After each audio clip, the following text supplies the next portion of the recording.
Good evening, everyone.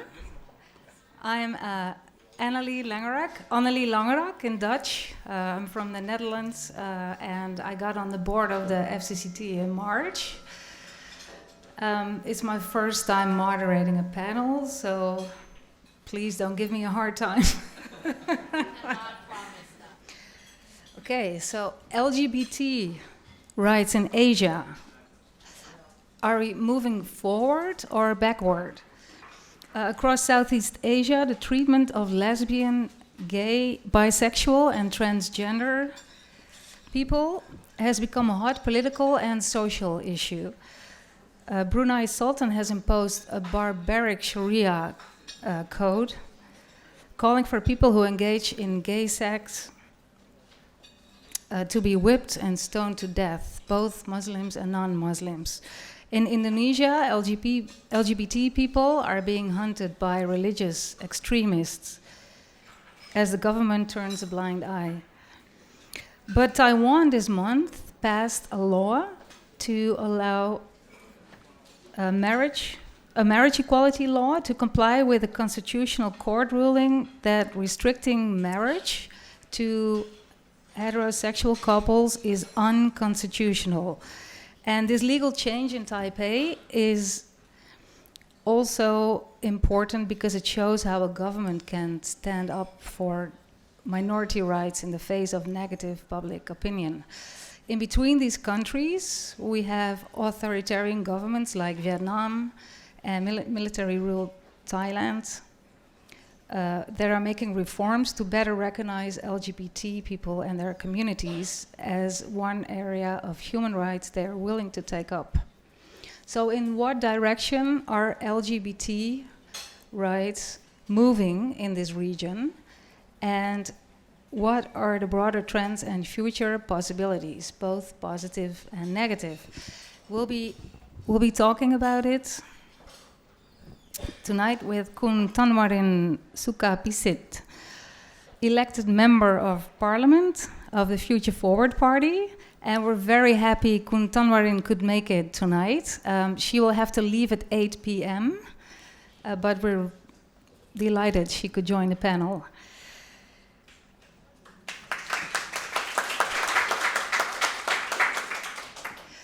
Next to her is Professor Douglas Sanders, academic associate at Macedon University's Institute of Human Rights and Peace Studies, who will give an overview of the situation in Southeast Asia.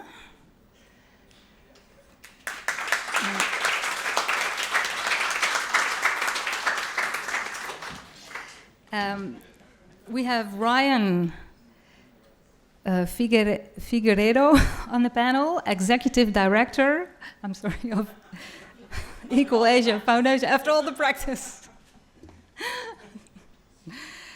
Executive Director of the Equal Asia Foundation, an innovation incubator in this region, who is testing and accelerating LGBT rights issues, and one of the main focuses of his foundation is on the aging LGBT communities in this region.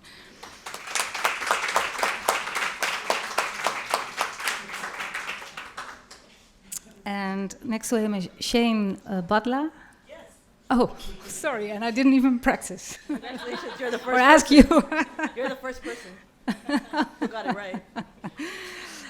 Program manager of Out BKK, an organization that is working to promote diversity and equality in the workplace, in and outside the workplace, and he will talk about issues like employment discrimination. And we also have Kyle Knight joining us from New York on Skype. He is a researcher for LGBT issues at Human Rights Watch. Welcome, Kyle. And Kun Tasani Vedpong, sorry, a board member of the FCCT, will help with translation.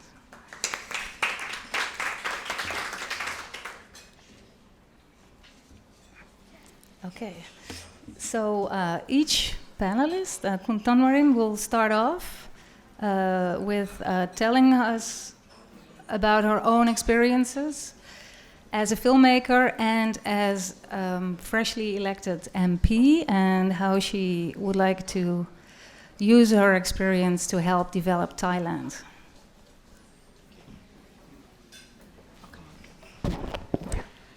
ค่ะก็สำหรับตัวก๊อฟนะคะในการที่คือปกติแล้วเนี่ยก๊อฟเป็นผู้กำกับหนังผู้กำกับละครผู้กำกับซีรีส์นะฮะแล้วส่วนที่เป็นหนังเนี่ยก๊อฟก็ทำหนังที่พยายามจะพูดนะสร้างความเข้าใจนะเรื่องความหลากหลายทางเพศในสังคมไทยนะคะแล้วก็ทำหนังเรื่องหนึ่ง Insects in the Backyard นะคะแล้วก็โดนแบนพอโดนแบนแล้วก็ต่อสู้ในชั้นศาลนะฮะศาลปกครองก็ใช้เวลา5 ปีในการต่อสู้นะแล้วก็ในที่สุดหนังก็ได้ฉายนะฮะแล้วก็ได้เป็นอดีตนายกสมาคมผู้กำกับภาพยนตร์ไทยนะคะซึ่งก๊อฟรู้สึกว่าถ้าก๊อฟยังทำหนังต่อนะคะก็อาจจะมีคนกลุ่มหนึ่งที่ได้ดูหนังซึ่งอาจจะไม่ใช่กลุ่มใหญ่นักซึ่งแน่นอนมันยังไม่เพียงพอนะฮะสำหรับการที่ก๊อฟจะสร้างความเข้าใจนะให้กับคนในทั่วไปในสังคมไทยทั้งเรื่องของสิทธิความหลากหลายทางเพศแล้วก็สิทธิเสรีภาพของคนทำงานภาพยนตร์เพราะฉะนั้นก็เลยคิดว่าอยากที่จะมาเป็นสสเพื่อที่จะมีพลังนะฮะมีอำนาจในการที่จะผลักดันกฎหมายต่างๆนะที่จะแก้ไขกฎหมายต่างๆนะคะเพื่อจะผลักดันนโยบายที่เป็นประโยชน์ของคนที่มีความหลากหลายทางเพศแล้วก็คนที่ทำงานศิลปะวัฒนธรรมในประเทศไทยด้วยค่ะ Okay. So Kun Goff introduced herself that she's the director for movies and also series. So she's making films or movie series that advocating LGBT rights. And she made a movie called Insect in the Backyards, but it was banned in Thailand. It took her 5 years through the legal process and going to court before she can show that movie. And she thought that as a producer, as a director, if she can, keep making the movie, there'll be a number of people who can see her movie and receive her message. And she thinks that that's not enough. She wants to expand her message to bigger groups, and she thought by running and become an MP that she can be in a position to make change. She can be in a position to use the power to make change in law and have a better understanding of the group of diverse genders, understanding of LGBT group.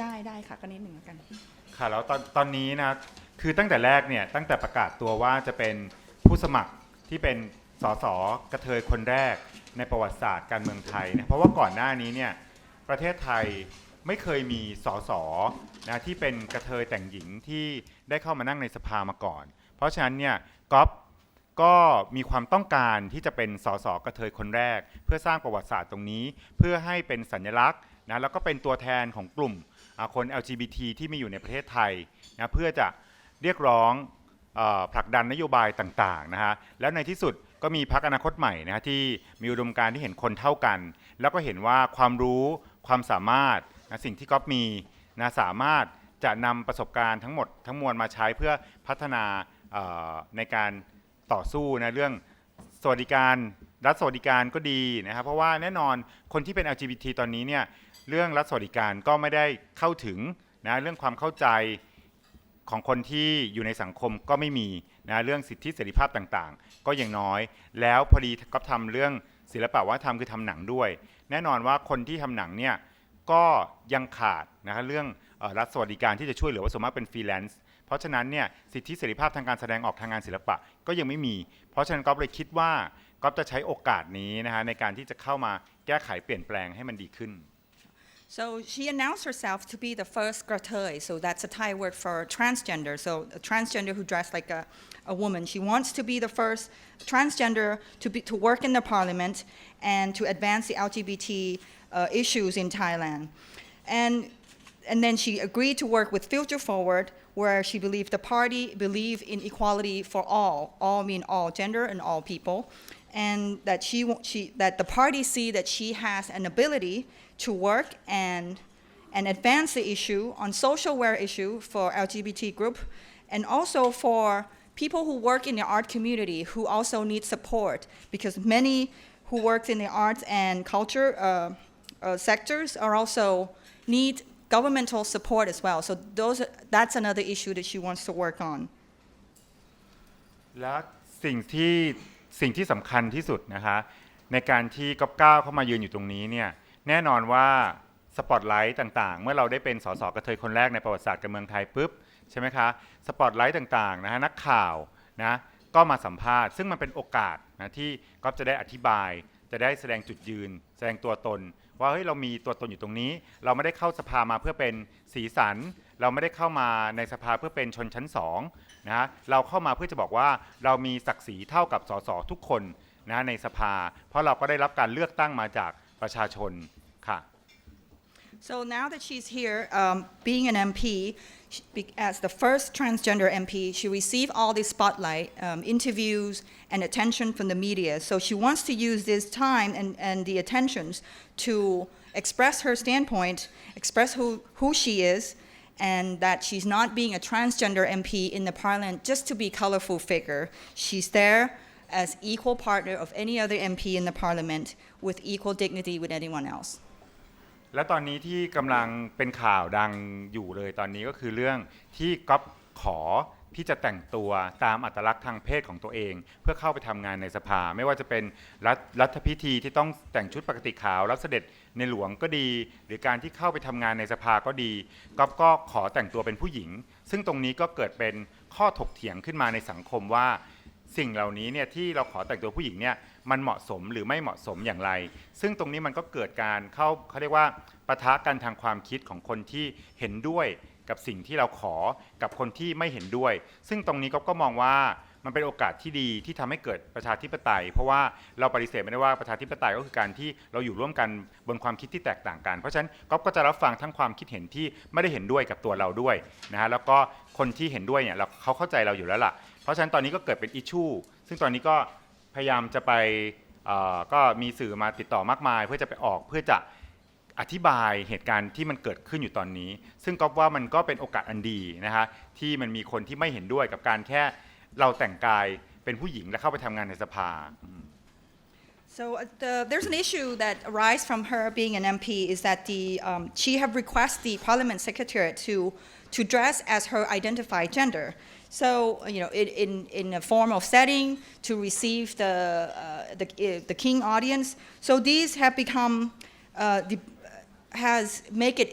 become sort of like a debate in Thai society, and this is an opportunity. And she said, because we are living in a democratic society, this is a good opportunity to hear the side that give you support and the side that do not give you support.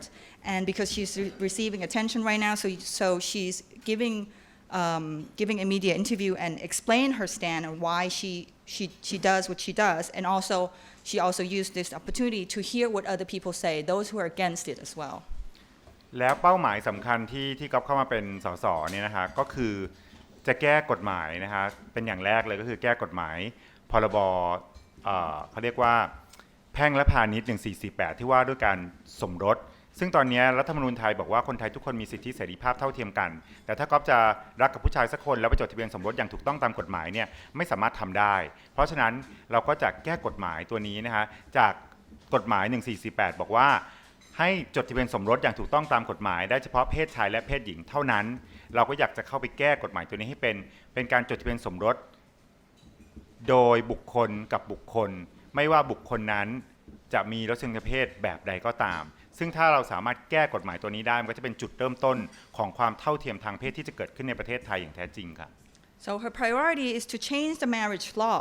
Thai constitution, although state that everyone have equal rights, but not everyone does.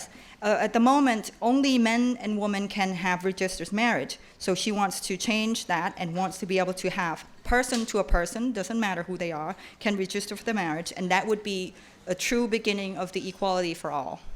ซึ่งก็เชื่อว่าทุกคนนะครับปฏิเสธเพศกำเนิดของตัวเองไม่ได้แต่อัตลักษณ์ทางเพศนะสิ่งที่เราต้องการบอกกับสังคมว่าเราเป็นเพศอะไรเราต้องสามารถเลือกได้ตัวเอง เลือกได้ด้วยตัวเองได้และสามารถเปลี่ยนแปลงได้ตามที่เราต้องการ So you cannot choose what gender you're born in, but you can choose your identified gender. You can choose that, and you can change it, and that's your rights. Thank you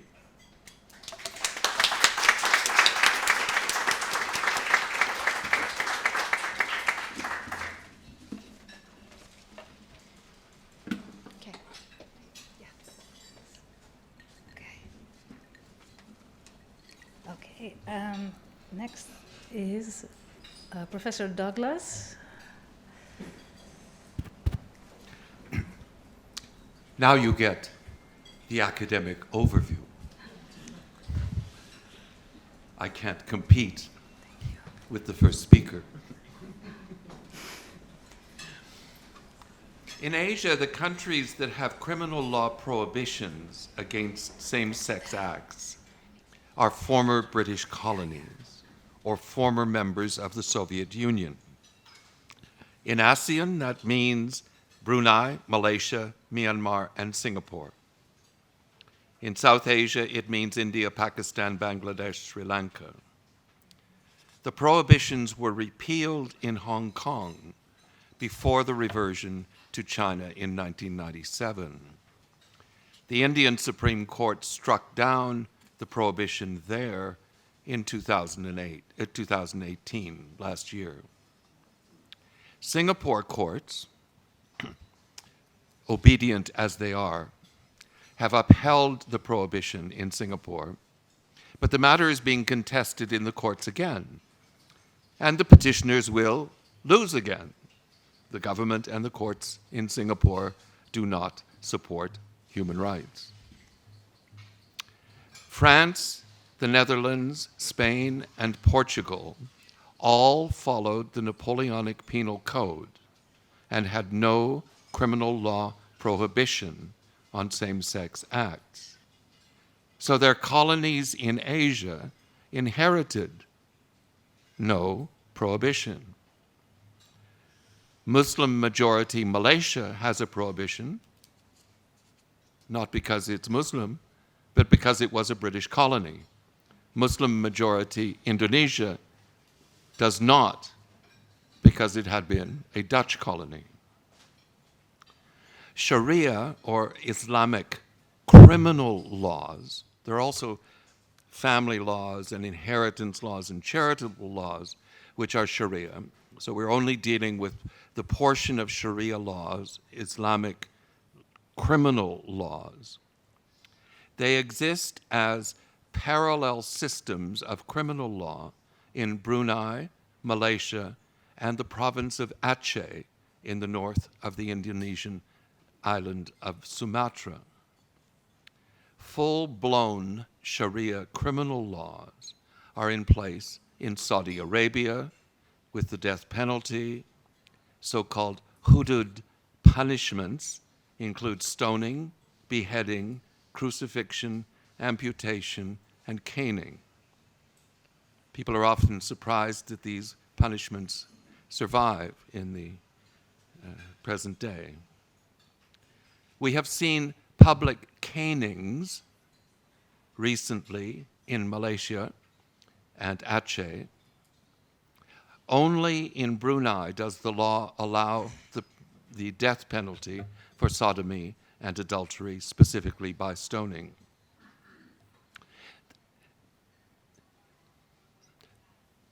Sharia criminal laws with the death penalty were proposed by governments in Aceh and in Kelantan, in a state in Malaysia, but were not allowed to come into force. So the only place in which this has been legally enacted in Asia is in Brunei. But in the face of international controversy, the Sultan has said that the death penalty will not be enforced in Brunei. He has been working for 10 years to get this law in place to purge his soul, and now it will not be enforced, or the punishments will not be enforced. but the punishments will remain on the books. Singapore is another place where the law remains on the book and the government says, we will not enforce it. Sri Lanka is another place in which the government says, we won't enforce it. I thought there was something called the rule of law. I was taught about that in law school. Oh, well. In Malaysia, these laws, these Sharia criminal laws, are separate from national criminal law. Criminal law is at the national level. There's a penal code for the whole country, which includes British-era prohibitions. The states have jurisdiction in relation to religion, and so you get Sharia criminal law for Muslims at the state level. It was mentioned that the Sharia law in Brunei, actually, unlike other Sharia laws, it applies to everybody, Muslim or non-Muslim. But in Malaysia, it's strictly for Muslims. And there are prohibitions in relation to gay sex, lesbian sex, and cross-dressing. The punishments, however, are limited because this is a kind of minor sphere of criminal law in relation to the big criminal law in the penal code at the national level. Kelantan state in Malaysia, which has pushed this for years, has been petitioning to get higher penalties, more caning, because they can only do 20, I think it is, and they would like to do 30 or 40. And the penalties, the fines, are not large enough. But this has been a very serious issue politically within Malaysia, and the national government has refused to support the expanded punishments. But there was caning within the last 6 months of two lesbians in Malaysia. Usually there's not many of these cases. Usually the cases are about cross-dressing, in which the Malaysian drag queens are taken to Sharia courts, and the Thai drag queens are taken to the regular courts for nuisance offenses, not Sharia criminal offenses. Okay, moving on to anti-discrimination laws. Where is it bad to discriminate on the basis of sexual orientation or gender identity?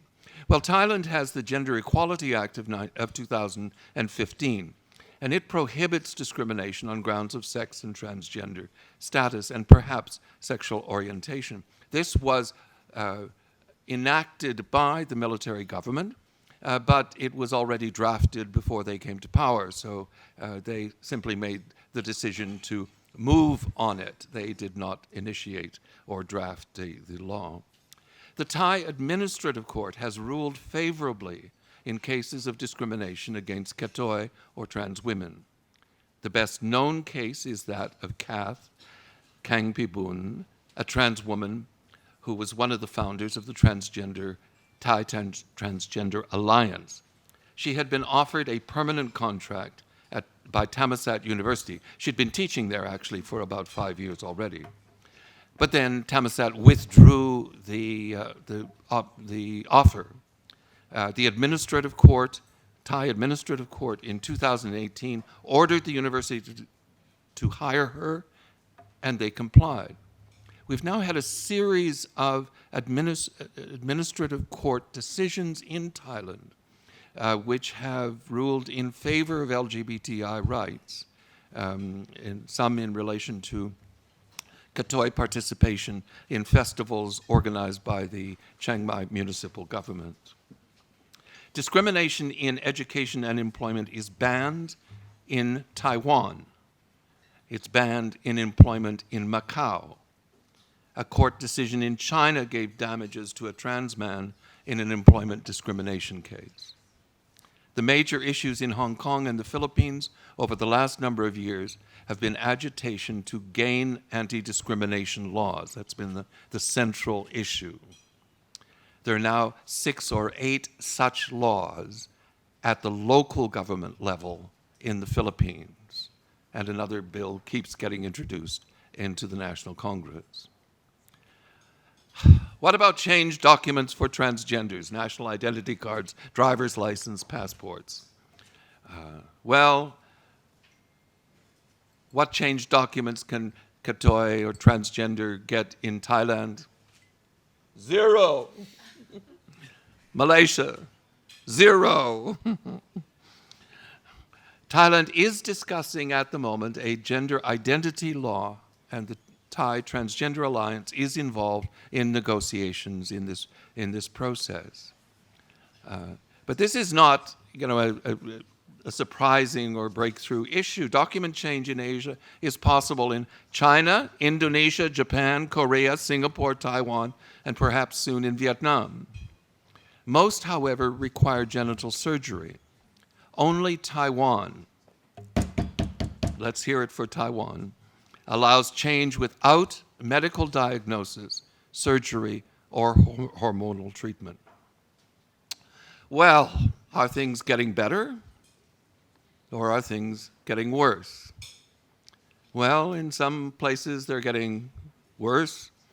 In some places they're sort of stuck in the mud, not changing. And in some places they are getting better. The greatest example of backsliding is not Brunei or Malaysia.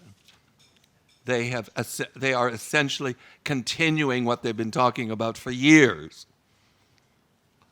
Mahathir Mohamad, when he was Prime Minister, could not give a speech without some reference to how homosexuality was a foreign import, which Muslims and Malaysia must staunchly defend against. And he's doing it again. And Badawi, when he was Prime Minister, before he looted the country, also weekly had speeches in which he pinpointed homosexuality.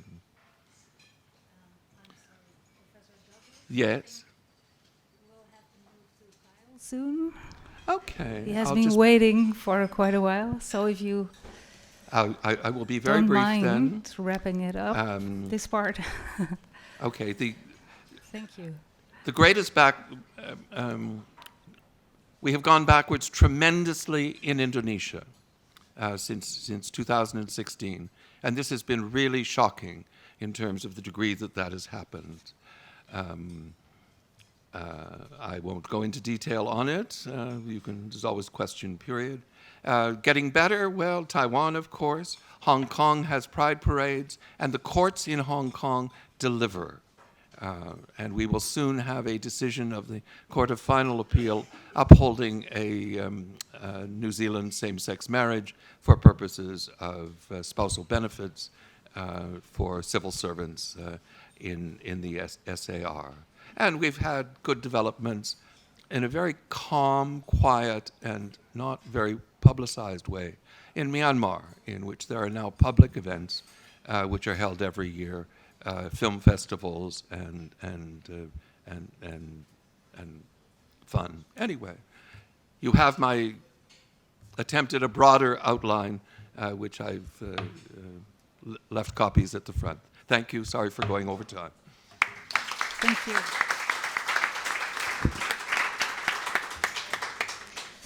Kyle, can you give us your outline and your views on the situation in the region? I can certainly try.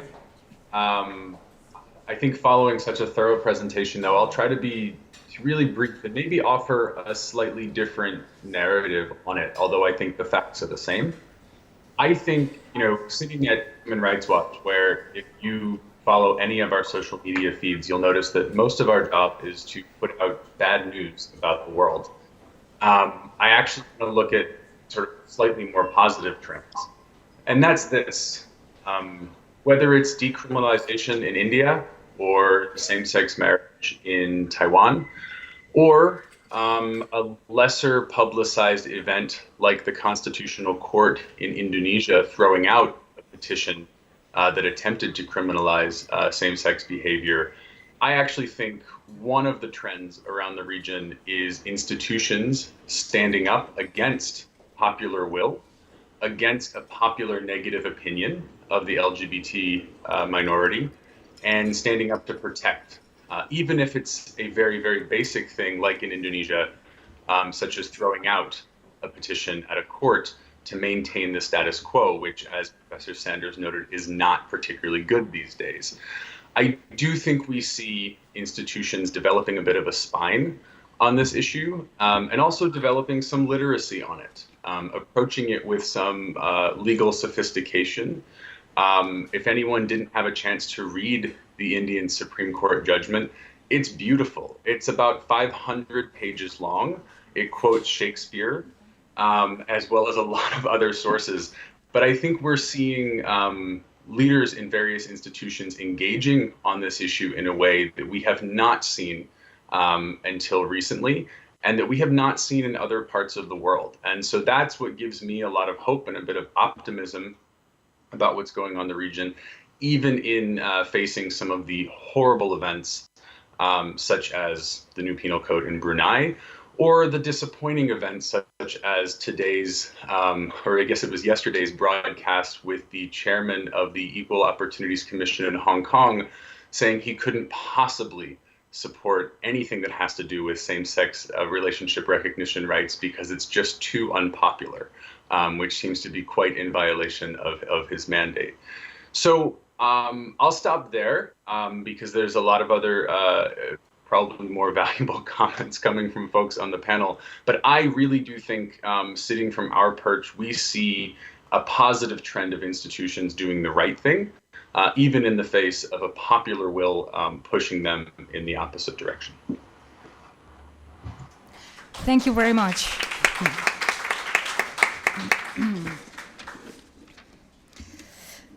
Okay, Ryan, please, could you give us your opinion? Thank you so much. Thank you, FCCT, for having us. I must admit, coming into this meeting, I was a little anxious, and so I might have had one too many glasses of wine. So it's not a speech impediment, it's the house wine. Equal Asia Foundation is an innovations incubator. We were conceived because we really felt that there was a gap in the work that we are doing around LGBTI rights that was largely left unaddressed. There were these huge blind spots in the work that we were doing. And I think it's quite curious that today's panel is kind of looking at these two events, right? The implementation of the Sharia penal code in Brunei, as well as the achievement of marriage equality in Taiwan. And I think for us, within the community, it serves as two interesting counterpoints. I think it's no coincidence that all of us, there's a lot of buzz around these two particular topics. For us, I think it's really important to look inwards, and what does that really mean for us? I think there is a need for introspection within the community. I think we're very quick to celebrate and jubilate over these kinds of achievements like marriage equality, and we're also very quick to demonstrate selective outrage, like in episodes like what happened in Brunei. But I think these are opportunities for us to look at us as a movement and what we are perhaps doing not so well, and that's what really Equal Asia is all about. It's really kind of shining a light on and perhaps challenging the movements to kind of think a little more intersectionally in the work that we are doing to achieve social justice. So the two things that we were kind of looking at when these things broke, right? One was, of course, how did the world respond to Brunei? And one was, like I said earlier, was the selective outrage, right? But no one really cared about that this SPC was, enacted much before the events that happened a couple of months ago. And of course, there was really no celebration of the other events that happened in the region, including the Aurat March in Pakistan and a whole bunch of other really inspiring movements or activities that happened in the region. And we need to ask ourselves this question, why? Why are we so quick to do the things that we are doing? And as a community, I think what we're putting out there for the rest of the world to see is also very critical to examine. And so as I was coming into this meeting, I was really struggling whether I should really be jubilant along with everybody else and say that, yay, Taiwan, marriage equality. This is really like, this is really an important milestone for all of us. But I had to kind of check myself and really kind of talk to you guys and take you in that introspective journey of mine as I was kind of looking at these two particular events. I want to invite you to kind of look at whether we are actually jubilating at the really low bar that we have set for this movement across the region. And this is in no way to demean or to undervalue the decades of work that has gone into the Marriage Equality Act in Taiwan, or the other movements in the region, but also to kind of look at, are we really bringing on board everybody? Are we leaving no one behind in the discussions that we are having as a movement? And from where I'm sitting, and I'm sure from where many of you are sitting, I think we need to kind of have that difficult conversation with our communities, with the organizations that we work for. I was trying to scan the room for people who actually lead organizations in the region. And whilst there are not many of you here, I hope this kind of reaches the people that matter. I think we do not have as many adversaries. Adversaries? I don't know, Indians say adversaries. Adversaries from outside as much as what I like to call asynchronous values within. Let me repeat that for you. I don't think we have as many adversaries from outside as much as we have asynchronous values from within. And I think this is something that we really need to examine very closely as we move forward. And really the question today was, are we moving forwards or are we moving backwards? And it might seem to many of us here in Asia that every step we take forward, something seems to be pulling us 3 steps behind. And if we really want to kind of be, if we really kind of want to kind of take this movement forward, it's really important to examine and to reflect why this is happening. Yes, we need to celebrate these victories. I think the Taiwan marriage equality law is a really important placeholder in the history of the movement in the region. But we also need to kind of need to examine the way we are responding to the other events that are happening in our region and with people who are not necessarily part of our movements. So the call really, and I kind of want to kind of close, but not really close, the call for action for community organizations in the region is really not a call for a small set of civil rights, for a small set of persons, for a particular country. It's really a call to perfect allyship. And let me unpack that a little bit for you. We need to hold space for the other movements that are happening in the region. We need to look out for those who are being left behind in our region. The elderly, the refugee, the immigrant. Who else do we have? The sex worker, the drug user. I mean, no one is really talking about those things. And in the absence of that conversation, our victories are not so sweet. In the absence of those conversations, we're not able to celebrate those victories fully. And I think perhaps whilst we are doing this, whilst we're having these moments of jubilation, we also need to kind of reflect very deeply on how we are telling our stories and how we are giving space for other people to tell their stories. This is what Equal Asia Foundation is based on, right? It's the simple phrase, if one of us is chained, none of us are free. And that is really what all movements should be all about, right? Was I rambling? A little bit, no? But I think the linchpin here is we need to kind of constantly look at the horizon, right? And constantly, what we do in Equal Asia Foundation is future scope. See what our communities could experience in the near future and build the resilience of our communities, future-proof our communities for things that could happen other than to be constantly reactive.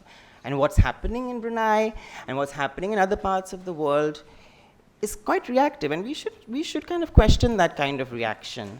Let me give you with two examples. India I wrote it down nicely, but I might not say it very well.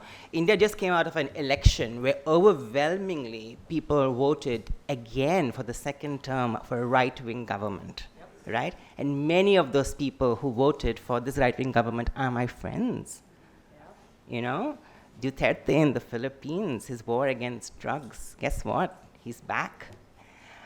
If you're not able to demonstrate allyship, and not able to perfect our allyship, this Taiwan thing is friggin' useless, you know?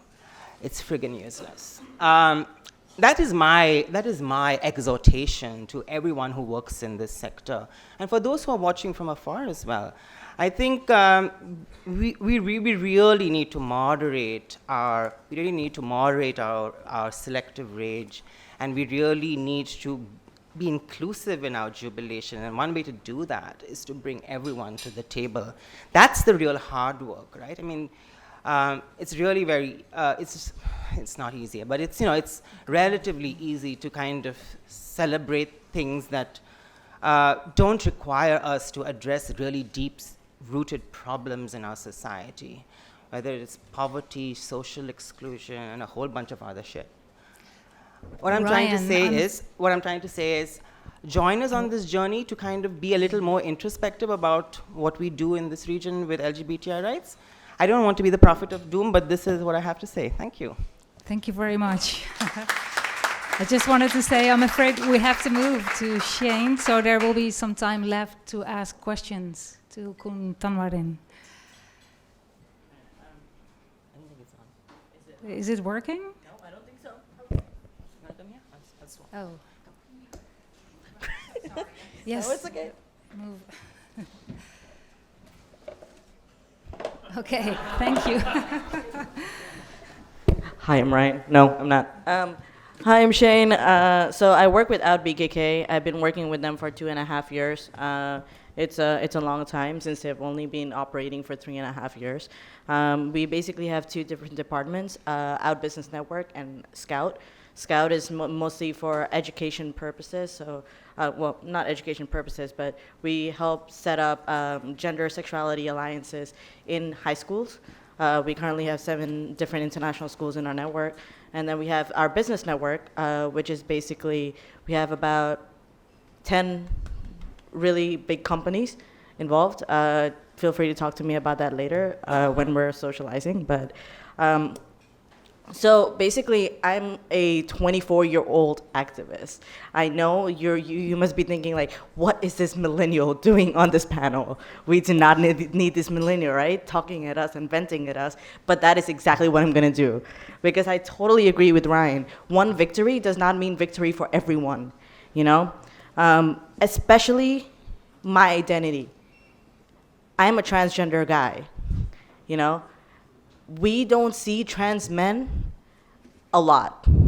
I'm not talking like while walking around, you know, in the BTS or things like that, but I'm talking more of in the media, in the news, like where are the transgender men? You know, especially in Thailand, I feel like a lot of the conversation revolves around, you know, cis gay men or trans women, especially with healthcare and other things like that. But, you know, cis queer women, trans men, non-binary people, intersex people are often forgotten in those conversations. And it's so important to remember that we need to talk about them too, you know? So like I'm talking about healthcare issues, not just about, you know, where I can go to get a good doctor, but I'm talking about mental health professionals. I have ADHD. I have depression, I have anxiety that comes with ADHD, but I cannot go anywhere to see a doctor or like a therapist here in Thailand without being discriminated against. Because no one understands what being trans is actually like with ADHD, with depression, with anxiety. You know, and it's not just mental health, it's other healthcare providers too. You know, I can name maybe like, I can count on one hand how many healthcare providers for hormones there are for trans men. And that's why so many trans men end up self-dosing. And it is so harmful.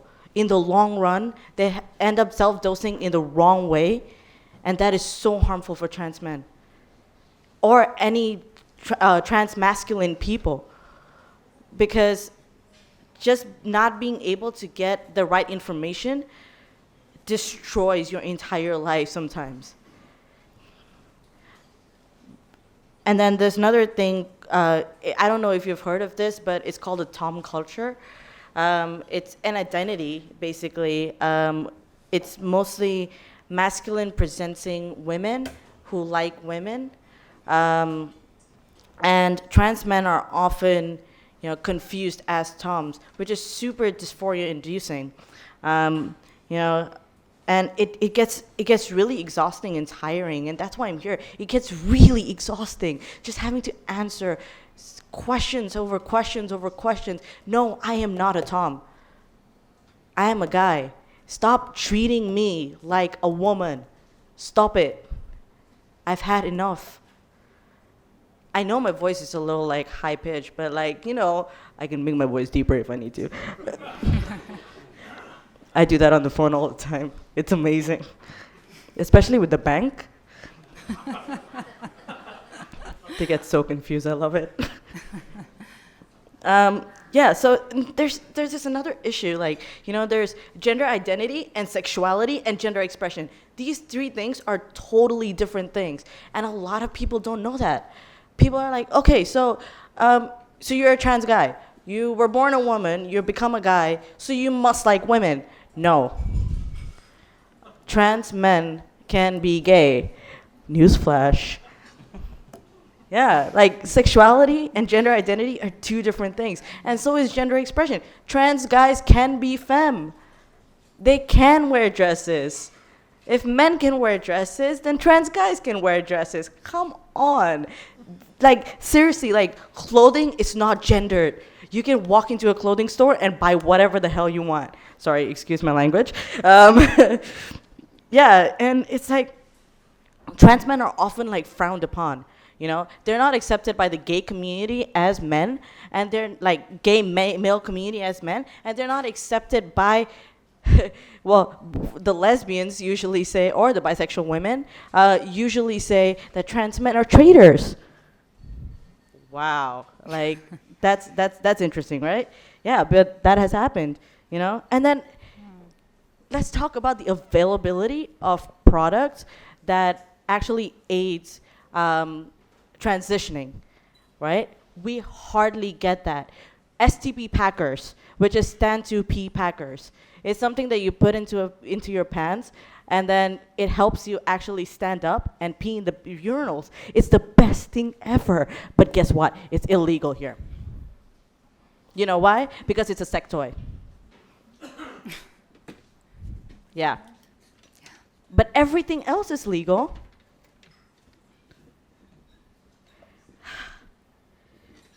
And I'm not even going to talk about binders. I have to go to Singapore to get my binders, which is basically a chest compression vest. I have to go to Singapore to get it.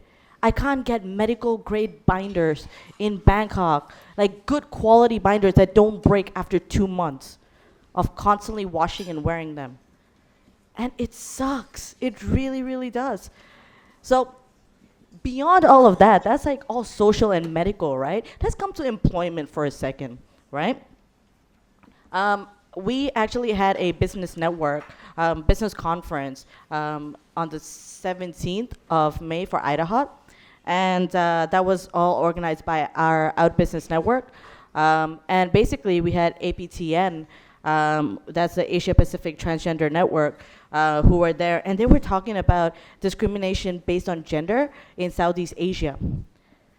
And they sent out about 1,600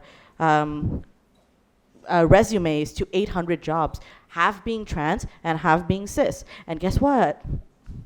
Of course, the trans people did not get as many replies back, did they? But the cis counterparts, they did. Well, I've got some numbers here. 73% of trans resumes actually got a negative response, which basically means no response or, well, they didn't get called in for interviews, as opposed to 66.5 of cis resumes. And even with positive response, we're talking about 27% for trans folks and 33.5% for cis folks. That's still a huge number. Out of 800 resumes, that's a huge number. Now, I've been unemployed for 2.5 years, 3 years. I don't get paid working for OutBKK, but I do it for the love for this community, you know? And I have maybe like, I don't know, sent out 100 resumes a month. And every time I get to go, like, they love my resume. I'm just really talented at making resumes. After 100 resumes a month, you get really talented at doing that. So they call me in for the interviews, and that's perfect. But that's where the question begins, right? We noticed that you applied as male, but what's going on there? These questions should not be asked in interviews. You know what questions should be asked? How long have you been working with your past company? Why did you leave? What happened? The questions should be asked, what are you good at? Not who you are. And it's that's what makes it difficult, you know? Like, trans people end up taking low-paying jobs and end up looking for low-paying healthcare choices. And that's what causes like negative repercussions in the future. Because the more Shane, thank you very much. I'm afraid we have to. Can I just wrap that up real quick? Yes. Okay, cool. Yes. But yeah, like, but it's not just workplaces, right? It's also healthcare, like I mentioned before, and also housing and insurance. So it's a lot of things together. But yeah, that eventually will change, and we're working really hard to make that happen. And yeah, that's it. Thank you.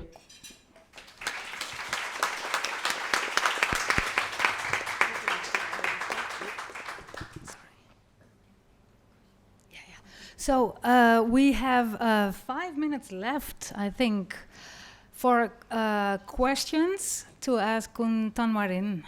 Questions from the floor. Please identify yourself and your affiliation.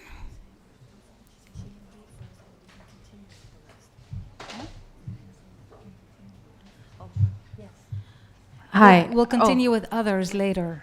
I'm sorry, I forgot to. Do I start? Okay, cool. Do you know, as Bangkok as a gay hub of Asia, and correct me if I'm wrong, but I think it seems to be like that. We're pretty accepting and open. How come we don't have pride parades? Is it important for us to have pride parades in Bangkok? And how come we don't have one, judging by how open we are? My name is Chon. I'm from BK Magazine, by the way. You want Kun Goff to reply? All of them. Yeah, like everyone who lives in Thailand, basically. First we'll ask Kun Tanwarin questions because she has to leave in 5 minutes. Oops, okay, sorry. ของคุณก๊อฟถามคุณก๊อฟคุณตอบด้วยก็ได้ค่ะทำไมประเทศไทยถึงยังไม่มี Pride Parade คะคือจริงๆแล้วก็เห็นครั้งกำลังพยายามที่จะมีกันอยู่เหมือนกันนะฮะแต่ว่าแน่นอนเขาเรียกว่าสังคมไทยอาจจะยังไม่ได้ให้ความสำคัญกับ Pride Parade มากขนาดนั้นนะฮะแล้วก็ก๊อฟคิดว่าคนที่ LGBT เองนะฮะยังคนไทยเองอ่ะในความเป็น LGBT เนี่ยก็ยังไม่ได้ที่จะเห็นด้วยกันทั้งหมดทุกเรื่องเหมือนกันคือจริงๆในความหลากหลายที่เรามีกันอยู่ก็ไม่ได้แปลว่าทุกคนจะเห็นเหมือนกันนะฮะคือก็ไม่ได้แปลกใจที่ประเทศไทยหรือในกรุงเทพไม่ได้มี Pride Parade นะเพราะว่าจริงๆแล้วทุกคนอาจจะไม่ได้โดนเขาเรียกว่ากดดันอะไรที่มากพอที่จะรวมตัวกันเข้ามาเซเลบรตหรือพยายามที่จะ เขาเรียกว่าอะไรอ่ะพรายออกมาเหมือนกับที่อื่นนะคะShe may feel that the Thai society are not seeing the importance of having this event yet, and LGBT group are not in agreement on every issue, and that's another point that she raised. We have a wide variety of people and wide varieties of thoughts on the issues. And she said she's not surprised that we don't have a pride parade. And another point that she made is because maybe the pressure of expressing yourself is not that high here. There's no pressure to gather, express yourself in such a big event in Thailand. Yes. And that's her thought. Maybe, yeah, okay. Next question for Kun Tanwarin. Please Kun Tanwarin. identify yourself. My name is Henry Woodland. I'm a student at the School of Oriental and African Studies based here at Thammasat for my year exchange program. I wanted, if it was at all possible, could you explain what legal issues the Moderation Board prevented and blocked your film, what grounds they did it under, and please can you share how you went about the appeals process over 4 years, if you can. ถามเรื่องหนังนะคะว่าตอนนั้นที่โดนบล็อกเนี่ยบล็อกด้วยข้อหาแบบเหตุผลอะไรแล้วก็ใช้วิธีอะไรในการที่จะยกเลิกการแบนคือจริงๆตอนนั้นโดนแบนในด้วยข้อหาที่บอกว่าหนังเรื่องนี้ผิดศีลธรรมอันดีค่ะซึ่งแน่นอนตอนที่ก๊อฟฟ้องศาลปกครองก๊อฟก็บอกว่าที่เขาบอกว่าแบนหนังก๊อฟเนี่ยก็ว่ามันไม่ชอบด้วยกฎหมายใช่ค่ะมันไม่ชอบเพราะว่าถ้าเราเปรียบเทียบกับหนังเรื่องอื่นๆแล้วก็พยายามยกไอ้คำว่าศีลธรรมอันดีนะจริงๆแล้วหนังเรื่องอื่นมีการฆ่ากันมันก็ผิดศีลธรรมอันดีอยู่แล้วนะมันมีการกระทำที่ผิดศีลธรรมอันดีเยอะมากในหนังเรื่องอื่นๆนะคะเราก็ยกตัวอย่างแล้วก็ให้ทางศาลดูนะแล้ว5ปีที่ต่อสู้เนี่ยจริงๆแล้วศาลบอกว่าหนังเรื่องนี้เนี่ยยังโดนแบนอยู่นะฮะเพราะว่ามีฉากหนึ่งไม่ใช่ฉากโทษทีคัดหนึ่งในหนังเป็นเวลา3วินาทีนะฮะที่กล้องเนี่ยแพนไปเจอภาพหนังโป๊ชายกับชายเนี่ยอยู่ในทีวีซึ่งเป็น3วินาทีและศาลบอกว่ายังโดนแบนอยู่เพราะว่าหนังโป๊ในเมืองไทยเนี่ยถือว่าผิดกฎหมายนะคะเพราะฉะนั้นศาลก็ยังตัดสินให้คำแนะนำต่อว่าแต่ถ้าตัด3วินาทีที่ผิดกฎหมายออกหนังสามารถฉายได้ในเรทฉ20ตามที่ขอมาเพราะศาลก็ตอบอีกว่าหนังเรื่องนี้ไม่มีฉากไหนหรือเนื้อเรื่องที่ผิดศีลธรรมอันดีเพราะฉะนั้นในทางกฎหมายก็แพ้ก็แปลว่าศาลยกฟ้องแต่ในทางปฏิบัติศาลได้บอกเอาไว้เลยว่าหนังก๊อฟไม่ได้ผิดศีลธรรมอันดีและสิ่งที่ก๊อฟฟ้องคือก๊อฟฟ้องเรื่องคำว่าผิดศีลธรรมอันดีว่าหนังก๊อฟไม่ผิดเพราะฉะนั้นในทางปฏิบัติก๊อฟก็ตัด3วินาทีนั้นออกแล้วหนังก๊อฟก็ถือว่าชนะเพราะว่าศาลได้วินิจฉัยแล้วตัดสินไว้แล้วว่ามันไม่ได้ผิดศีลธรรมอันดีตามที่คณะกรรมการเรตติ้งแบนนะครับ So the committee that imposed rating on the movie accused her movie of being immoral. So in her fight in the court, she proved that other movies are immoral as well. Killings are immoral. Other things that other movie shows are immorals. And her movie does not have anything immoral in it. But she said technically her movie are still banned because there is one scene for 3 seconds, the camera pan onto the scene and it show a pornographic it capture the characters watching pornographic materials for 3 seconds between sex between two men on that screen. So technically her movie was banned for that reason, but she cut that 3 seconds off. Then she can show her movie under the rating of above 20. And that would be, so technically it's still banned, but she cut that off, so she's now allowed to show her movie. One final question, sorry. Do you have any future projects? Are you doing any other movies that you could share with us? มีโปรเจกต์หนังอะไรเพิ่มเติมไหมคะจริงๆมีโปรเจกต์อยู่ค่ะซึ่งเมื่อปีที่แล้วก็ไปกับกระทรวงวัฒนธรรมนะฮะไปพิชชิ่งไทยพิชชิ่งอินคานส์เมื่อปีที่แล้วตอนนี้ก็ชื่อDown to Heaven นะฮะกำลังทำอยู่ซึ่งเป็นเรื่องราวเกี่ยวกับความสัมพันธ์ของกระเทยกับวัยรุ่นชาวเขาที่เป็นชนเผ่าชาติพันธุ์เพราะก็จะพูดถึงความสัมพันธ์ของชนกลุ่มน้อยในเมืองไทยครับที่ไปกับ Thai teaching in trans แบบ pitching pitching pitching project อะค่ะ pitching project หนังไปหาให้ทุนอะไรพวกเนี้ย So last year she went on a fundraising trip with actually a cultural ministry on a project called Thai Pitching in Trans. So I mean, transgender issues movie go on a fundraising trip, and she's in Cannes. in Cannes. Sorry, in France, Cannes. And sorry about that. And she now working on a movie called Down to Heaven. Down to Heaven. It's a story about a transgender and her relationship with a Hill tribe boy. So it's about two minority group. One is transgender and the other is a minority boy in one story. And that she's working on that movie and still looking for funding. Continue to looking for funding. Thank you. Hello, I'm Kaylee Whalen, Kun Tanwarin. Pleased to meet you. I am the writer for the Trans Worldview blog. I'm also on the board of directors of Trans United Fund, which elects transgender political candidates in the United States. So it's an honor to meet you because I work with transgender politicians in the US, and it's an honor to meet you here.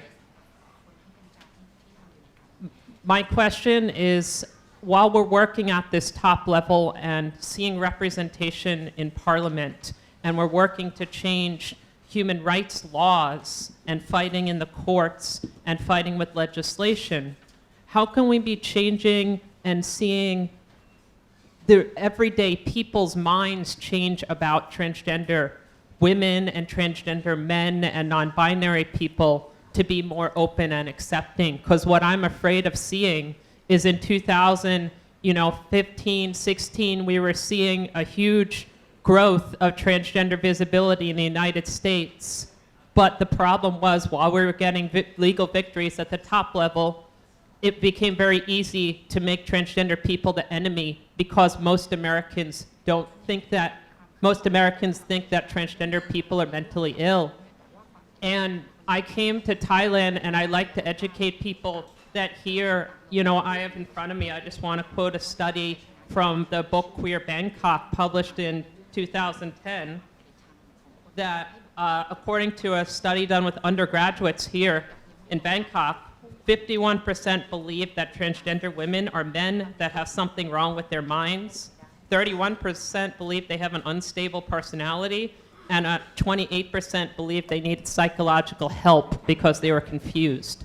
So if those numbers are so high here in Bangkok among undergraduates, what is the everyday Thai people going to do if there's a backlash against transgender representation? How can we educate people to be more accepting of transgender being all part of Thai society? So how can we educate people to be more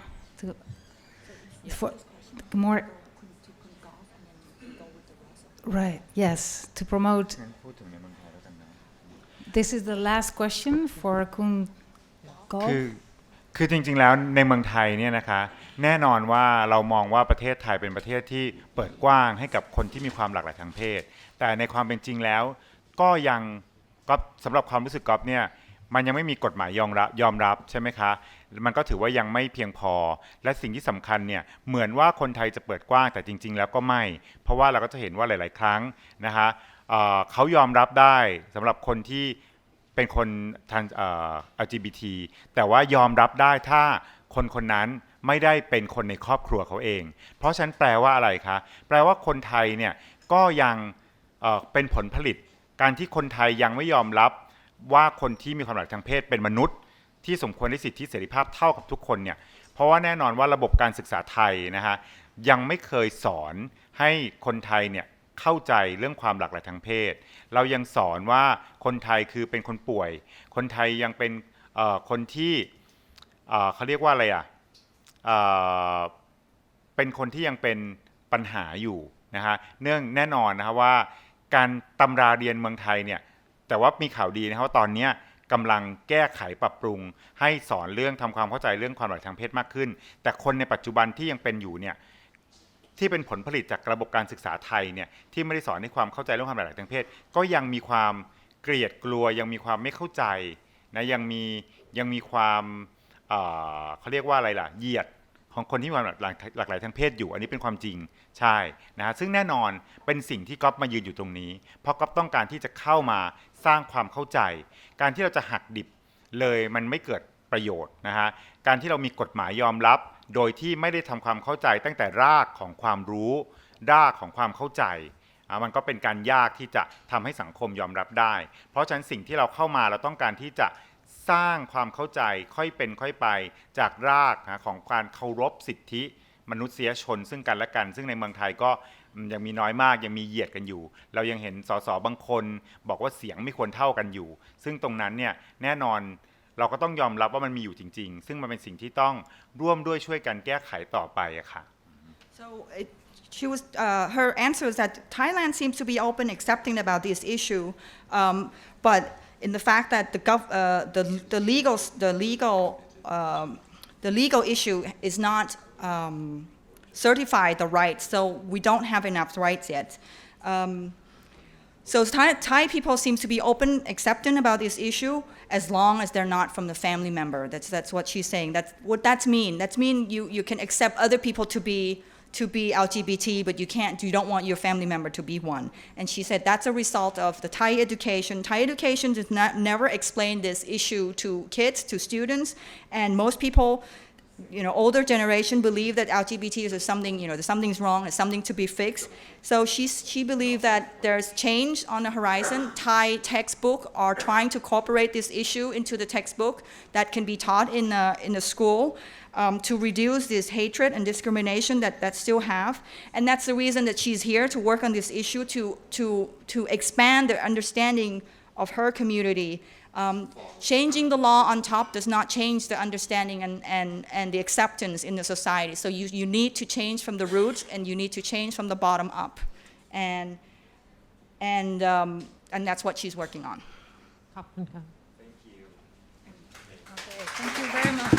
Thank you very much for joining us tonight. Thank you.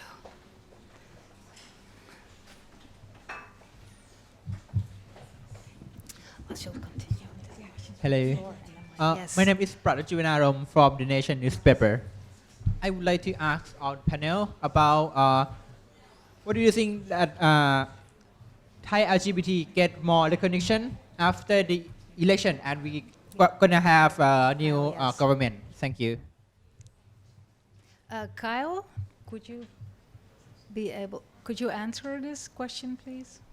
I'm actually going to defer to some of the folks on the panel who live in Thailand and are probably more intimately familiar. We follow it, and my team and colleagues there are incredible, but I think some folks who are there are probably a little closer to be able to predict more accurately than I can. Can you repeat the question? Well, do you think Thai LGBT get more recognition after the election and we have a new government? Well, if I can speak to this, this was absolutely remarkable, this election, for having such a large number of out LGBTI candidates. I'm not aware of this ever happening before. And two of them, one who has been on this panel and Pauline from Mahjong Party, got considerable publicity. I don't read the Thai language press, so all I know is that they got great coverage in The Nation and the Bangkok Post, and both have kind of been celebrities. Suddenly, boom, we had celebrities who were not pageant queens. This was not, Miss Tiffany World. This was in the political system, and a number of political parties had nominated out individuals. So this was a visibility we have not seen before. Also, and Tamarind has commented that the emergence of the Life Partnership Bill has had a visibility impact.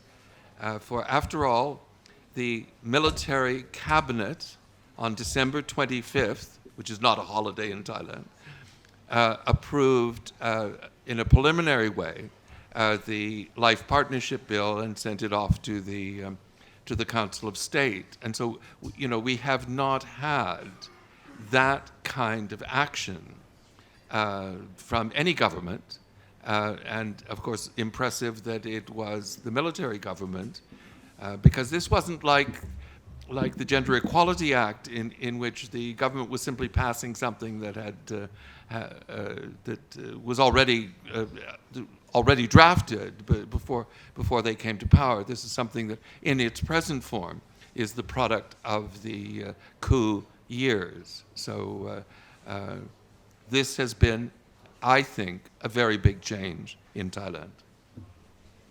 Thank you. Thank you. Any other questions from the floor?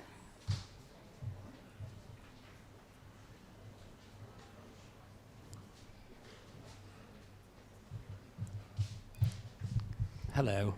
Hi, I'm back, sorry. I have a question about your data set.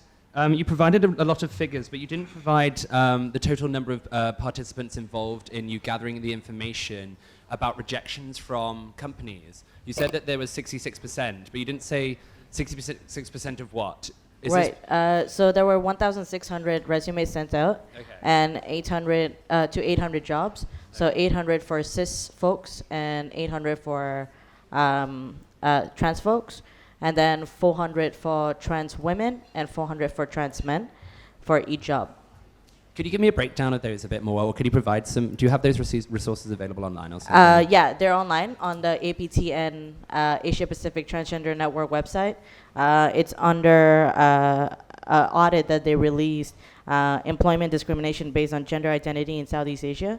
So it's like the entire PDF is available online. It's all about Southeast Asia. Yeah. And this is not the kind of standard online surveys that we have seen in virtually every other study, which are subjective and which do not have a reliable sample on which to base statistical conclusions. This is based on the reaction of potential employers to the submissions that have been mailed in. So this is the first study that I have seen in the region which is statistically reliable. And it's also in 3 different sectors, I believe. I think it was language, IT, and one more. I can't really remember right now, but yeah. But it's all in the PDF. Thank you so much. Thank you. And Shane, what else could be done to promote and support the trans man community more? A lot. What are the most urgent issues? You mentioned a few earlier on. Yeah, I think what we can begin with is, I mean, there are 2 options, right? There's internally changing things, and then there's externally changing things on a bigger scale. Internally, what I mean by internally is, companies actually doing things amongst themselves, like how we're doing in the Out Business Network right now. We have a network, and they're like, it's big companies basically talking to each other about how they can make their workplaces more diverse and more inclusive. So we've got, Kun Tanwarin, we've got Dow Chemicals, we've got Sofitel. Big companies like this are actually wanting to make change. And they're trying to change their policies to make it easier for trans folks to get jobs. And another and when I mean externally, I'm talking about on a bigger scale, policies in law. So things like stop making STPs a sex object, because it's not a sex toy. It's something that we really require, we really need for bottom dysphoria. And then gender markers on ID is a big thing. You've got and even with gender the Gender Equality Act, it's I just want to see it clearly written out that, you know, like no discrimination based on sexuality, gender identity, or gender expression. Like a lot of the schools that we have on our Scout network actually have those policies in the school handbooks already. And that's really, really nice to see, you know, whether it's for faculty or for students. So they're not forced to wear a certain uniform or things like that. They can actually express themselves, the gender that they are. And that's really nice to see. Thank you. I think we have another question from the floor. Please identify yourself. Hi, I am Busagon Suriyasan, and I am an independent researcher. I have, I think, two questions. The first question concerns employment discrimination. I myself actually conducted a research covering China, Philippines, and Thailand, and it's pretty clear that the job discrimination starts before people could get the foot in the door. Lots of times, I think Shane already mentioned that even if you get an interview, that's where you get stuck. And that research is pretty clear in all three countries in the research that I conducted is for the UN, China, Philippines, and Thailand. Over 60% have seen job advertisements that exclude their sexual orientation or gender identity, and roughly about 25% have themselves experienced being rejected or excluded based on sexual orientation or gender identity. And for those who are at work, who are lucky enough to have been hired, they also experience daily discrimination or harassment, and basically the majority work in a hostile working environment, gossips and rumors and slurs and comments about how you dress, daily. So I'm just wondering, this question is for everyone, but maybe particularly Kyle. You have, perspective, perhaps on maybe the future trajectory. How do you see this issue being addressed, especially from the perspective of anti-discrimination legislation? Or maybe is there anything in the works? Okay, and the second part of the question, it's not related, but I think something that I have noticed as LGBT IQ ally. I'm straight, but I have worked on this issue with my LGBT IQ friends.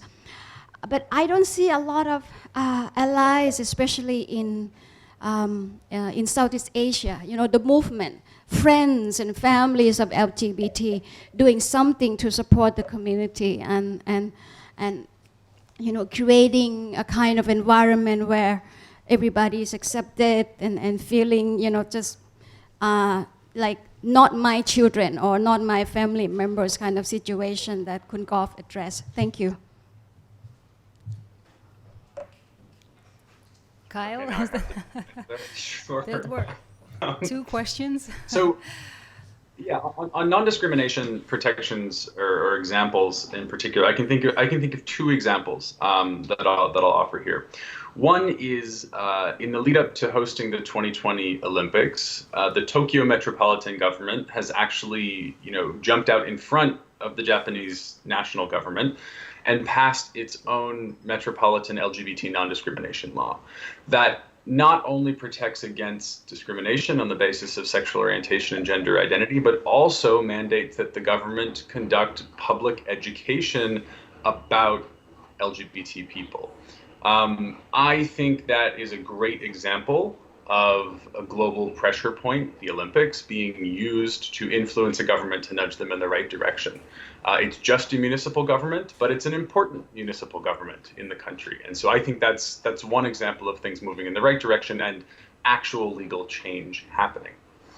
Another example on the employment front that there is perhaps not quite as linear, maybe not quite as tangible, but I also think is important, has to do with the Pink Dot Festival in Singapore.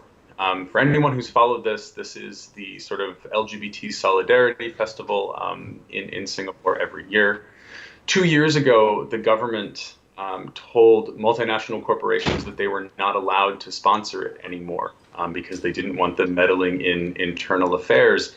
And you had a couple major corporations come out immediately and say, that's ridiculous. We pay taxes, we employ Singaporeans, we are legally registered here, you can't tell us how to spend our charitable money.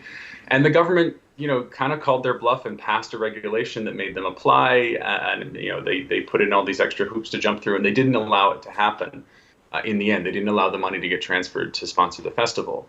Now, I think this is a positive example because what happened in the wake of that is that a couple hundred Singaporean companies stepped in and provided the funding that year. They had seen these multinationals lead by example, and they had stepped in and said, this is actually something we care about, and we are going to provide the funding for this festival to happen.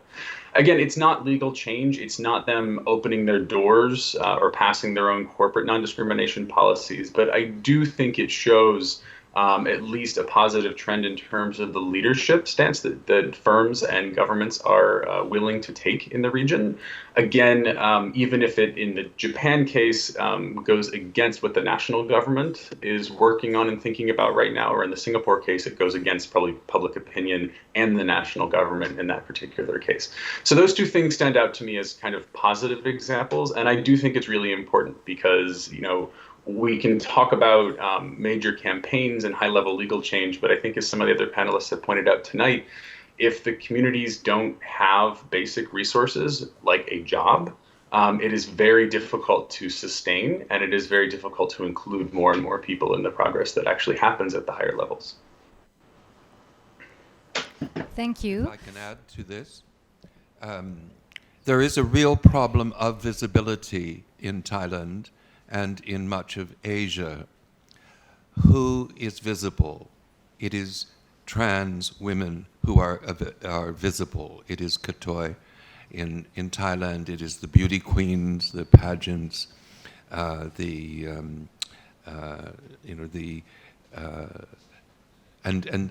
Gender Equality Act and the court cases have all been focused on trans. In Thailand, gay males are kind of invisible,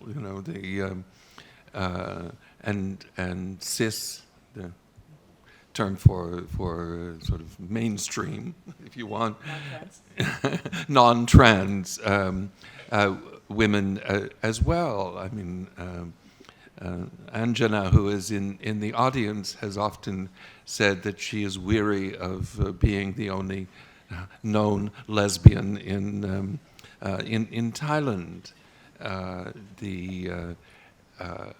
So this is, when pride parades were held in Bangkok, and there were a number over a period of years, they were dominated completely by the commercial gay scene.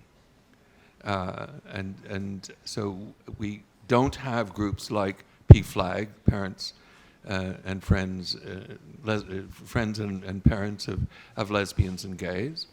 PFLAG groups are active in China and in Vietnam, but they are absent here. You don't have this kind of community support organization here.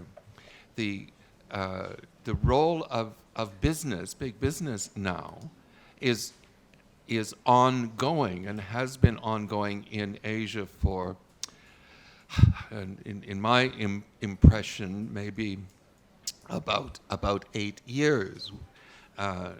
Much more visible in Hong Kong than in Bangkok, but becoming visible in Bangkok now. We are in a period of change on these things, and the Gender Equality Act was an advance, but has been, I think, seen by most people as really invisible and bureaucratic, I mean, one of the great things about Hong Kong is the court cases are very visible. The processes under the Gender Equality Act are invisible. So we don't get any feedback into society about the discrimination issues that are being handled here. We don't know how many there are that have succeeded. It's a kind of blank.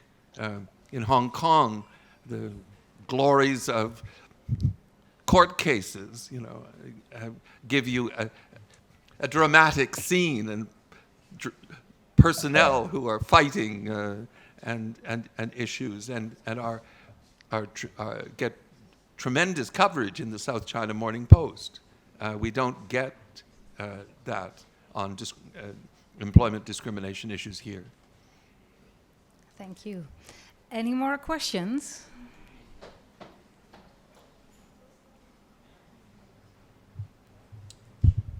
Just wondering if anyone has produced something for people like me, which is a simple brochure or leaflet that lists all the terminology of the descriptors for people of different genders and different sexual orientations, etc., with a kind of definition of what each one means.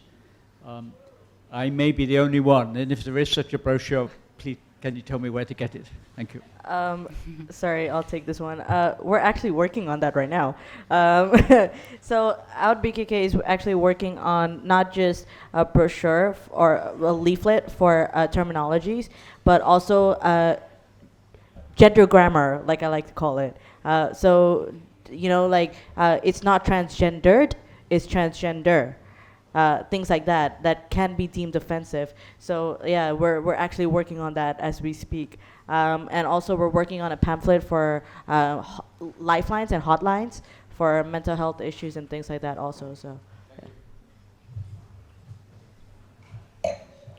Hi, I wanted to kind of go back with some of what I was asking to Shane and Ryan to talk about people getting left behind and what transgender people are not getting visibility and the public not being educated about. And we were just discussing people who are invisible here, and it was stated that transgender women are highly visible here, but it's a very small subset of transgender women who are highly visible here. And it's not gender non-binary people, it's not people who don't express femininity in non-conforming ways, and queer transgender women, lesbian transgender women, bisexual transgender women, they are not visible.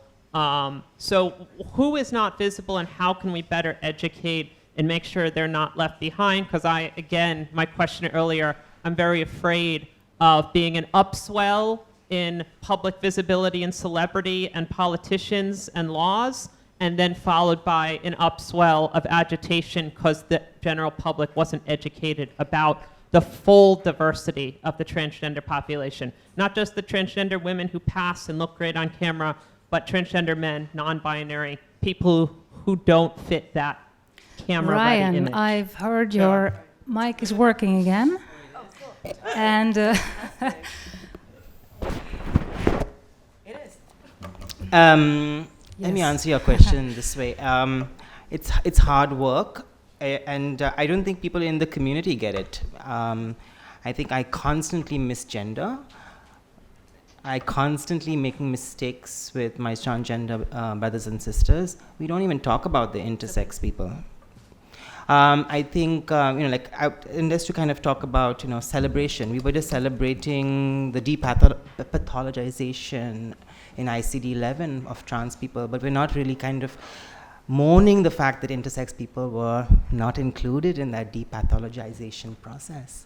So I think, there is this this dissonance, this cognitive dissonance even within the community to kind of look at the diversity within our community, to celebrate together, to mourn together, and to take this movement forward. I think there is no really easy answer to this question.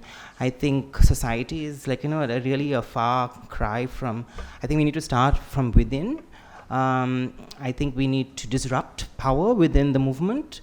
We need to ask our leaders very important questions. I think, you all will agree that, the movement has really been led by cisgendered gay men, and in many ways the narrative has been driven by them. And I think it's time to kind of give space, to hold space for others in our community. And having said that, I will yield space to you to kind of talk more about this. Yeah. I think, okay, so there are a lot of people who are invisible in this situation, right? We're talking about intersex people, we're talking about bisexual women and men who, biphobia is a very, very real thing. We're talking about people, queer folks with disabilities. We're talking about neurodivergent queer folks, and by neurodivergent I mean, people like me. I have ADHD. People with, autism. People like, people with different mental health issues and things like that. So like we don't see that. That's not talked about. In fact, mental health is taboo in Bangkok, Thailand. People think that something's wrong with you the moment you start talking about it, and it gets even worse that you're trans or like LGBT, and then suddenly you have a mental health, like you're trying to seek help for your mental health too, and like just things like that. Just people don't think about it till it actually happens to someone you love. We don't talk about LGBTI folks with suicidal thoughts. Trigger warning there. Sorry about that. Or queer folks who self-harm. Like I have had 3 friends in the past year who have attempted on their lives in Thailand, in Bangkok. So think about that on a larger scale. How many more? Like, what does it take? Does it take for someone to actually show up in the news, for us to actually think about it and like actually realize what's going on? Or can we take word, like the word of people who are actually going through it, as trust them with it? Can I pick up one part of the question, which is, given that we have a new visibility of out gays and out trans with the election, is there a possibility of a backlash? We have not had this entry into mainstream politics before. The event that triggered the strong reaction in Indonesia was the announcement of a counseling and study group on lesbian and gay issues at the University of the Philippines, at the University of Indonesia in Depok, a suburb of Jakarta. Oops! This was the entry of pro-gay and presumably gay and trans people into the leading national higher education institution in the country. And this prompted the Minister of Higher Education to say that gays and lesbians should be barred from university campuses throughout Indonesia. He backed off on this to some extent by sort of saying, we shouldn't be discussing it there. But it was this entry into a major centrist national institution of gay and lesbians that had triggered this. And once it was triggered, we got an incredible sequence of politicians and psychiatrists and psychologists and political parties and calling for compulsory treatment and calling, psychiatrists and psychologists calling for compulsory treatment and criminalization. And at about 2 points, it has appeared that criminalization was going to take place. Well, is there a risk here of a reaction, given that there has been a shift of visibility. Taiwan, we kept being told, was really quite tolerant, and we were told there were polls which said that over 50% answered polls saying that they would support same-sex marriage. But then when there was the referendums that were held last November, with you write your answer in a closed booth. You don't say it to anybody. Over 60% said no. Have something less than marriage, please. Protect the civil code. And this was a shock to the activists in Taiwan that in a sense, prior surveys had kind of lied, or the increased controversy had turned off some people. It is clear to me that the Department of Justice here in Thailand is worried about reaction. And this is why they have scaled down the proposal for a registered partnership system from one that was held out to be equal to the rights and obligations of marriage to one which they say, first step only, only some financial issues. Yes, we know that this is a very limited bill. This is what they are saying in the hearings that they've had. Why did they back down? Either it's because they are scared of a backlash, or the politicians that they are talking to in power are scared of a backlash. Maybe we can slip through sort of, 20% of relationship recognition, and later add to it. This is what they're saying at this point, and so that they do not trust public opinion here. There could be a reaction, they think, they don't know. And since we didn't know that there would be the kind of reaction that occurred in Indonesia, I think we don't know in tolerant, comfortable, friendly, cheery Thailand. I think we don't know whether there is potential hostility out there. Good evening. I actually have this question for Kyle. There was an article in the Washington Post which said that, I think, words to the effect that right-wing populism is here to stay. And it seems to be true. I mean, what we spoke about at the outset of the panel this evening. From your perspective at what is one of the world's most prestigious human rights organizations, and probably working with fellow partners, Amnesty and so on, are you guys strategizing as to how to tackle this in any way going forward, given that this movement or this trend is actually starting to impact everything from climate change to sexual and reproductive health and rights, and gay rights, LGBTI rights, part of that whole package.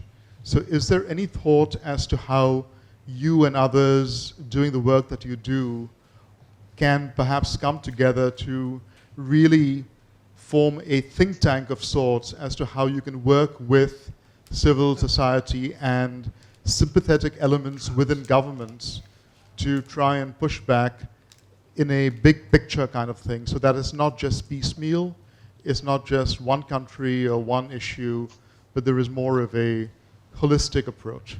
Thank you. Okay, I'll do my best. I'll do my best to address that. Look, there's no question that the past few years have been sort of existentially jarring for the human rights movement or for anyone who cares about human rights values. I think for us at Human Rights Watch, the extra sort of existential threat to what we do is that a lot of these populist politicians, including the president of the US, for example, they don't only challenge sort of the undergirding values of human rights, but they challenge facts, and that's what we rely on, right? They challenge this idea of truth itself. And here I am, piped in speaking with incredible advocates at a venue that is designed for truth tellers, for journalists. So I don't think what I'm saying is particularly mind-blowing at the moment. We've all faced this, right? The whole idea of alternative facts or fake news and this whole economy that's been created around it, it makes it very, very difficult. I don't know if I have a satisfactory answer to the big picture question you've asked, because it is a constantly evolving threat, and there are days where it feels like you're waking up and reading headlines and saying, oh God, what now? Like, how are we possibly going to improvise our way around this?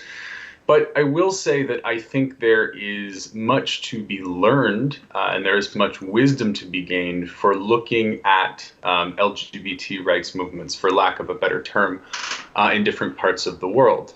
If you think traditionally about a high-level human rights advocacy, a lot of it has relied on naming the perpetrator of the human rights violation and shaming them into stopping it.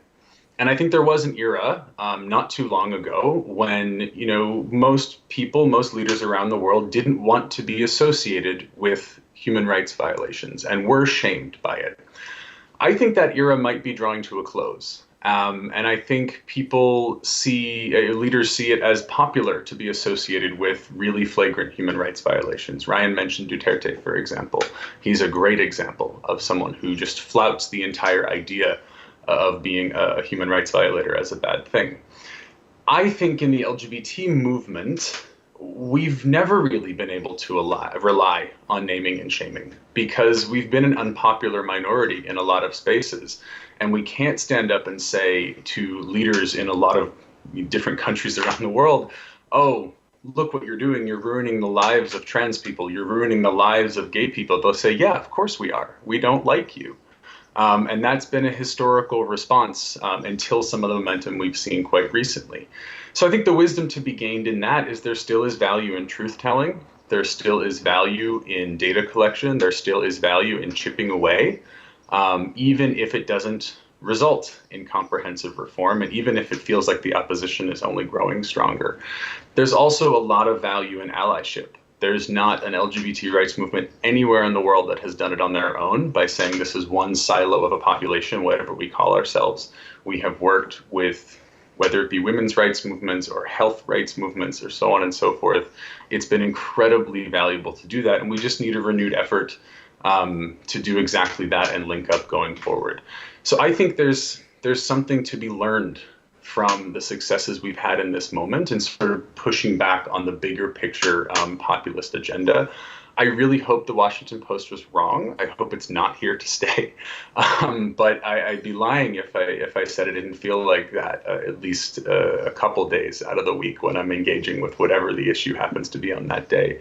It is scary, and like I said, it's scary not just because it's threats to the values that we believe in, the values we fight for, but also the facts that underlie those values, the fact that there is such thing as a human rights violation, the fact that, diagnosing someone with a mental health pathology is actually a barrier to them accessing care. People throwing doubt on that and saying, oh, well, we're not really sure, let's just keep doing it. I mean, we're in that world still. We haven't escaped from it. But shaming people isn't necessarily going to work, and we've known that throughout history. We've had incredible gains in spite of it. So I'm sort of empowered by that, even if we don't always have the answers at our fingertips. Thank you very much.